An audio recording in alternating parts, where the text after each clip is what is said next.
If you want to make a Canadian or anyone happy this Christmas, make a tourtière.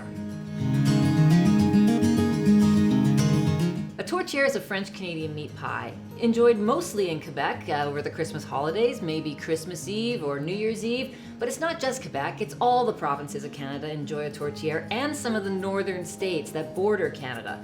Now there are a lot of different variations on the filling, but basically it's mostly meat, a beautiful pastry, served with maybe salad or some canned peas, believe it or not, and it's delicious. Great thing is, you don't even have to be Canadian to love it. So let's start making it by starting with the filling. Now I like to do this a day ahead of time because the filling actually will get tastier over time. Leave it in the fridge. A cool filling makes for an easier made pie. So I'm heating up a big saute pan, and we're going to saute some onion and some celery.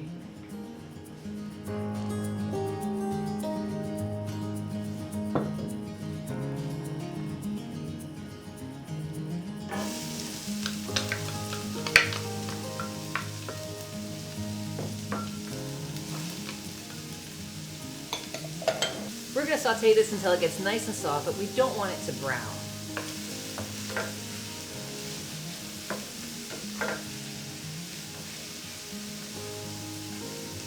Now you'll find there are a lot of different variations to a tourtière, and it really is based on the cook who's making it. My brother-in-law Ian, he makes a tourtière that is really only meat. I, however, add a little bit of tomato to the filling, and I have a couple of secret ingredients that I put in my pastry crust as well. Once that onion and celery starts to soften a little bit, we're going to add some minced garlic, just a clove. The next thing we're adding is the meat here. Now I'm putting in pork and veal. You can put in different varieties here, of course. Everybody has a different choice. Some people use beef, some people use pork, some people add game to their tourtière like rabbit or venison. But we're using here veal and pork. This is going to go in, and we're not looking for color on this meat, we're just looking to get rid of the pink color there. Break it up as it cooks, and we'll let that get nice and brown.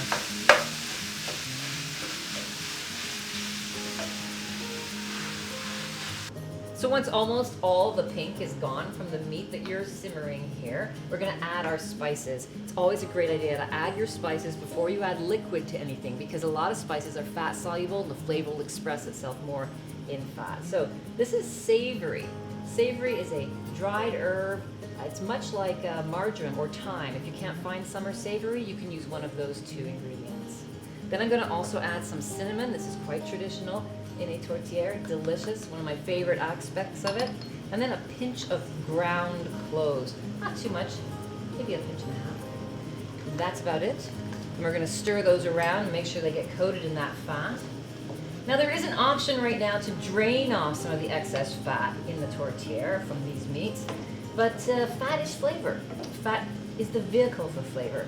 Fat makes things delicious and beautiful, and it's Christmas time. So we're leaving the fat in today.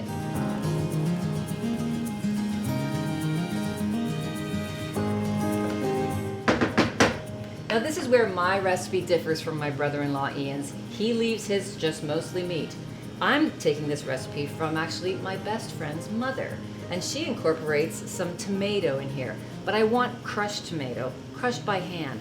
When you buy tomatoes, buying them in the can whole gives you a better tomato product with a better flavor. Crushing them by hand is the way to go. But first, I'm going to drain off a 1/4 cup of that liquid, just to make sure that I have that at the end. So I have about 1/2 cup there now. We'll use a 1/4 cup of that reserve liquid. Here's that beautiful plum tomato. I'm just going to crush this carefully and incorporate this slowly into that tourtière.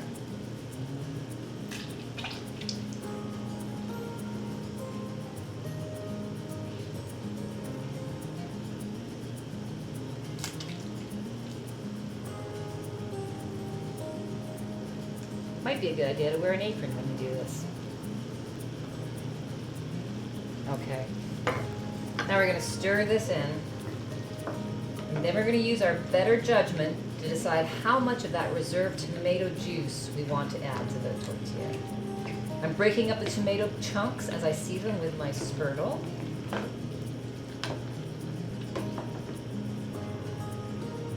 This is 1/2 cup. bit.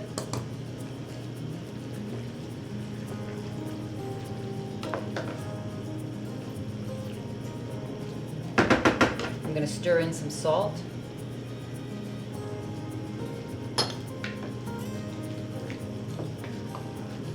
A little bit of black pepper.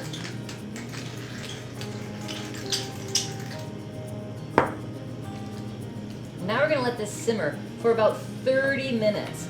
And that's perfect because that's enough time to make our pastry. So now it's time to make our pastry, and this is one of the most delicious pastries I've ever made. We're going to start with some all-purpose flour in a food processor. You can do this by hand, but a food processor makes this so easy. I'm going to add some salt, and I'm going to add some very sharp cheddar cheese.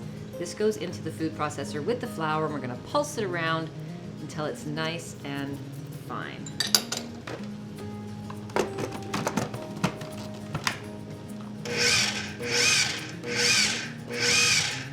Okay, now the next thing to go into the pastry is butter. I've frozen my butter for just about 15 minutes so that it doesn't too quickly get absorbed by that flour. So of course, before you freeze it, cut it into small chunks so that it's easy to break it up into that flour.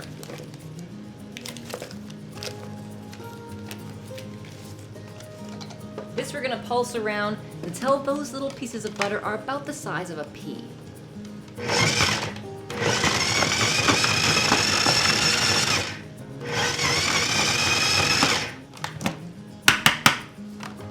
So reach in very carefully, knowing that the blades are in there, to pull out some of those little shreds of butter and see. It's a little big still, but some of the pieces are nice and small. So I'm going to go ahead with the next step, knowing that it's going to have more time in the processor. These large pieces will break down. So the next two ingredients make this so tender and so beautifully crumbly and flaky. That's sour cream and an egg yolk. I'm going to mix these together, and these are going to form the liquid for our pastry. There's no water added to this, just the egg yolk and the sour cream. I use a full fat sour cream for this too because it has so much more flavor, so much more fat in there, and it's Christmas. So we want to make this the most delicious pie that we've ever made. So in goes our sour cream and egg together.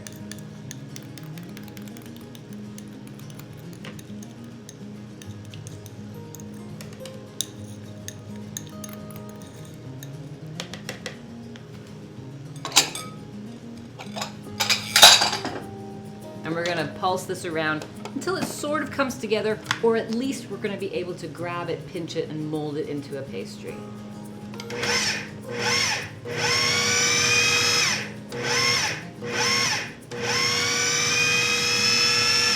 So what I'm looking for is I don't want to see any more of that white flour left. I want it all incorporated into the mix. Now if I open it up and I pinch it, I should be able to grab it into a bit of a dough. Again, be careful because those blades are in there. But grab some out, pinch it together, and will it come together? Absolutely. So now we're going to turn it out and mold it into not one, but two discs, because this meat pie has a bottom crust and a top crust.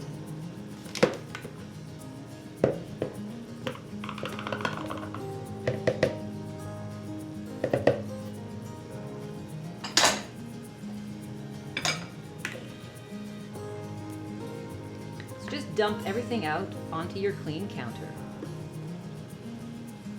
If it's too wet at this point, what are you going to do? Add a little flour. If it's too dry and you really can't get it to come together, then add a little bit of cold ice water. So I'm just going to bring all those crumbs together and sort of knead it into a pile. Then I want to divide this as evenly as I can into two pieces. So break it in half, and then mold each disc into a nice round shape. Turning it over, use the heat from your hand to melt the butter a little bit so that it comes together in a nice dough. Whenever you're rolling out pastry, and you want something that's round at the end, it's important to start with it round at the beginning. So I'm shaping this into a round disc, and then we're going to put it in the refrigerator. In the refrigerator, there's going to be some time for the gluten that we've activated here to relax, and for the moisture we've incorporated to distribute throughout the entire pastry. We're going to wrap each disc in some plastic wrap and put it in the fridge. Now I like to do this the day ahead of time, the same thing as my filling. My filling a day ahead of time, the pastry a day ahead of time, put them together on the day you want to serve it, and then it's easy, it's a breeze.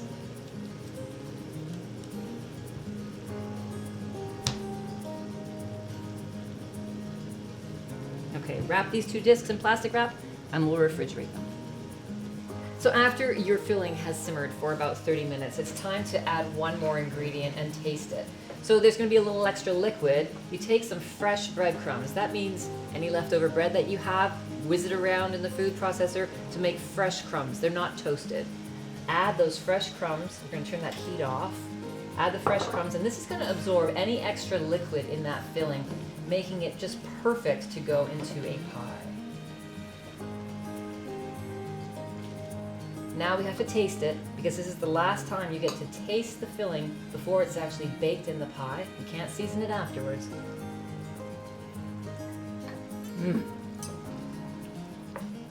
I'm almost growling, that is so good. We're going to put a little bit of salt, not too much because it's pretty perfect as is. Some freshly ground black pepper just to spicing it up. Stir that around. Now it's really important that this cool completely, which means, of course, and I've said this 3 times, make it the day ahead of time if possible. Let that cool completely, put it in the fridge.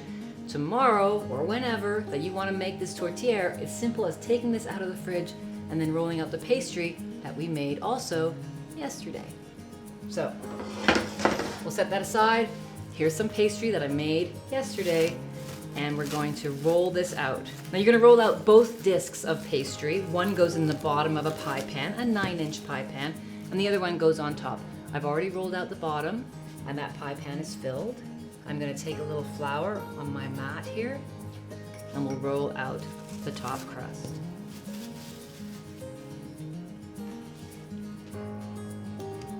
Now pastry needs to stay cold as possible, but it does have to come out of the fridge just about 20 minutes before you want to roll it, and let it sit on the counter unless it's really warm in your kitchen, in which case about 10 minutes is enough. We're going to keep it moving on this mat so that it doesn't get stuck anywhere, and we're going to roll from the middle to the outside, middle to the back, middle to there. Keep going this way and turn it every once in a while to keep it in that round shape. You want your top crust, your bottom crust and your top crust actually, to be about 12 inches so that it can fit not just across the bottom and top of a 9-inch pan, but give you some room to work with on the sides as well.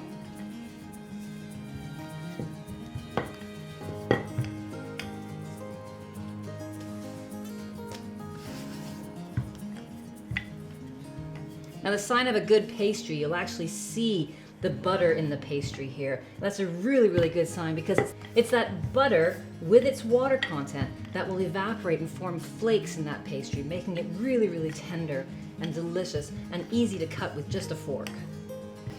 Now working with a silicone mat makes it really easy. If you see things start to crack like this, don't worry too much about it. Just fold them over each other and then roll it again. Once you have it big enough, now we're going to use this to top our pastry. But I need to keep this all cold. Remember, that's the rule with pastry. So that's why I like using a silicone mat.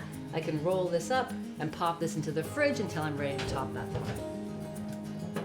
So here's my bottom pastry crust in a 9-inch pie pan. I'm going to do one final step before I add that meat filling, and that is brush the bottom of that pastry with some Dijon mustard.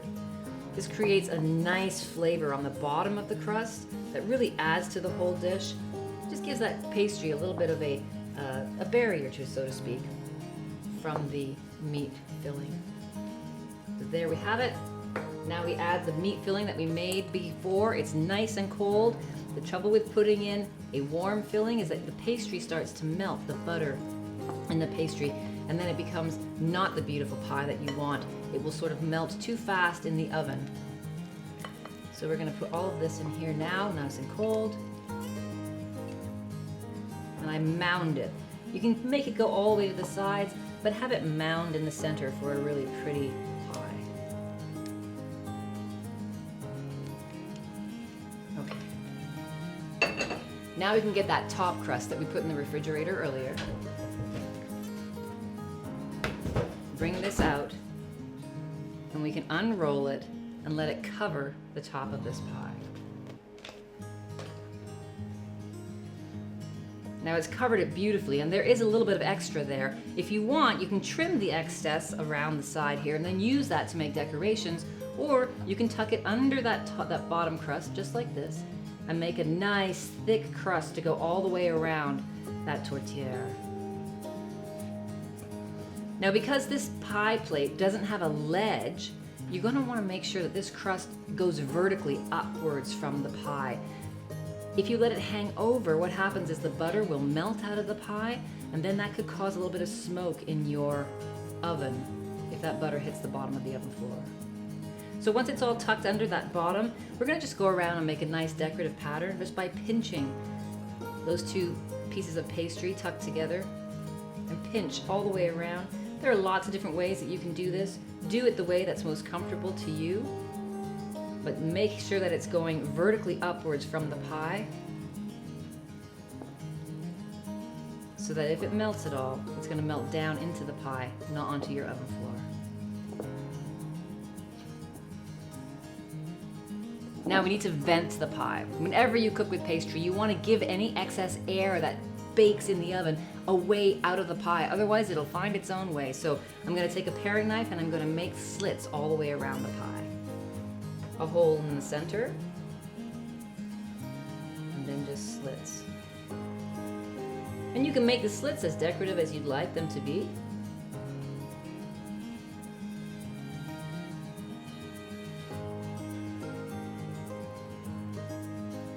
And we're going to brush it with egg wash. There are lots of different ways that you can use egg wash. You can use egg whites, you can use egg yolks, you can put a little milk in there, and they all have a different reaction with the pastry. If you want it to be shiny, egg whites are your friend. If you want some color, make sure you make the yolks go on top. And then if you want something really soft and tender, you can add milk, but I really like just the shiny brown that a whole egg will give you. Make sure you get the edges as well, and all into the crevices.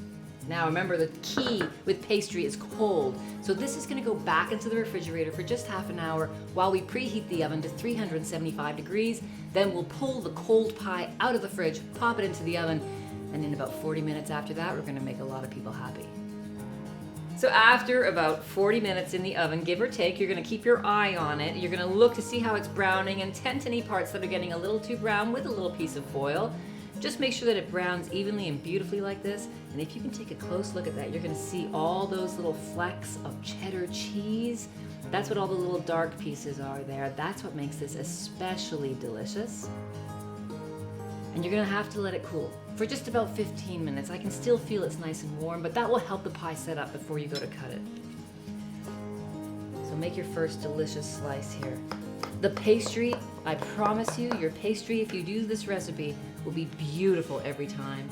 We're going to take a nice big wedge of our tourtière, making sure you get all the way to the edge. Now, of course, we all know the first piece of any pie is always a bit tricky, but do your best and bring out that first piece. If it is a disaster, of course, it can be yours.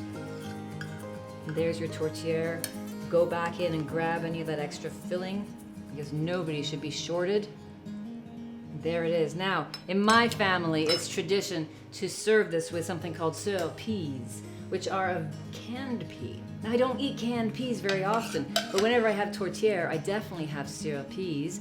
These are delicate, sweet green peas that are canned. It is a long tradition. I serve those on the side. Here's what the can looks like if you're interested. You can get them in Canada and in America. There's your can of peas. Traditionally served with chili sauce or ketchup, sometimes a chutney, but a little dollop of that. Some bread and butter pickles, sweet pickles to go with this. Some people serve it with molasses or maple syrup. And then I like it with another little touch of that sour cream.